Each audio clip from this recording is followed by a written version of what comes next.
Gauthier, que vaut cette information des Russes qui affirment donc maintenant se concentrer sur le Donbass? Est-ce que c'est un tournant? Écoutez, on va bien voir, mais ce que dit Gulliver est très intéressant, puisque si les officiels russes s'adaptent en quelque sorte ou entérinent la réalité du terrain, c'est vrai qu'elle n'est pas réjouissante pour eux, notamment en ce qui concerne Kiev et l'ouest du pays. Alors, se concentrer sur le Donbass, c'est intéressant, ça veut dire quoi? Ça veut dire que le Donbass n'est pas encore acquis aux Russes, contrairement à la propagande russe officielle, qui dit que le Donbass est une région farouchement arrimée à la Russie, que ses habitants veulent se libérer du joug ukrainien. Si elle n'est pas encore, cette région, libérée, ça veut dire donc que les choses, là aussi, ne marchent pas comme prévu. Et que, ça nous le savons par nos reporters, par des témoignages, les russophones du Donbass, contrairement au découpage ethnico-linguistique auquel veut procéder Vladimir Poutine, ne sont pas tous pro-russes. Et on les voit dans les combats, on les voit aussi dans toutes ces images que nous montrons, où des personnes, par exemple, qui ont subi un bombardement et qui sont blessées. En quelle langue s'expriment-ils pour dénoncer les menées de Vladimir Poutine ? Dans la langue de Vladimir Poutine, en russe. Donc, ça veut dire qu'il y a probablement, là aussi, un problème, mais regardez la conséquence de ce que cela peut signifier.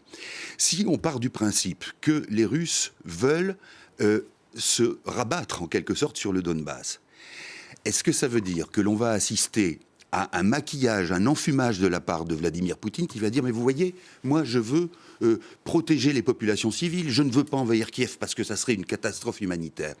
Et la conséquence de ça, c'est nous, à l'Ouest. Qu'est-ce qu'on va dire? On va peut-être être, quand je dis nous, c'est-à-dire les politiques et même les chercheurs ou les observateurs, on va dire on est tellement soulagés que la guerre cesse, si c'était le cas. C'est pas tout de suite, mais c'est que la guerre cesse, que finalement on entérinerait là aussi l'action des Russes, de Vladimir Poutine, qui découperait l'Ukraine, et nous on dirait bon, allez, le Donbass c'est pas si grave, et on en reste là. C'est ça le danger aussi, c'est que nous soyons à nouveau piégés par nos propres lignes rouges que nous ne respectons pas, et qui entérineraient. Certes, évidemment, personne ne peut se priver de la joie de voir les combats arrêtés, mais en même temps, c'est une défaite énorme pour ce à quoi les Ukrainiens croient et ce pourquoi nous sommes, l'Occident, est censé les soutenir. Un mot sur le nombre de Russes. Les Russes disent qu'il y a eu donc 1351 morts donc, du côté de leurs soldats. On a appris aujourd'hui, selon les Ukrainiens en tout cas, qu'encore un autre général venait d'être tué côté ukrainien. Alors est-ce que ces chiffres font partie de la propagande, Gauthier? A priori, les morts seraient plus nombreux côté russe? Oui, alors les morts sont plus nombreux. Si on croit les évaluations ukrainiennes, on serait autour de 16 000 soldats russes.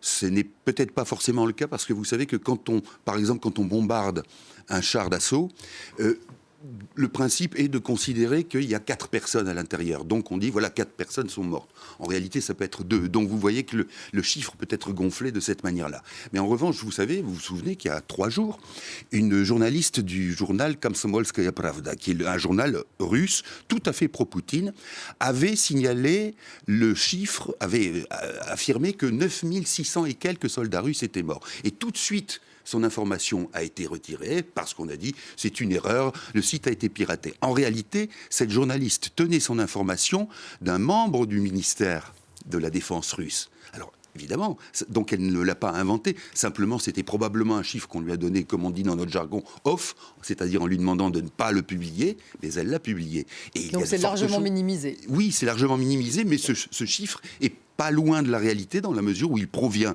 d'un organe de l'administration russe qui n'a aucun intérêt, évidemment, à augmenter artificiellement ou en réalité le nombre de morts russes. Donc on n'est pas loin de la vérité avec ces 9600 très probablement.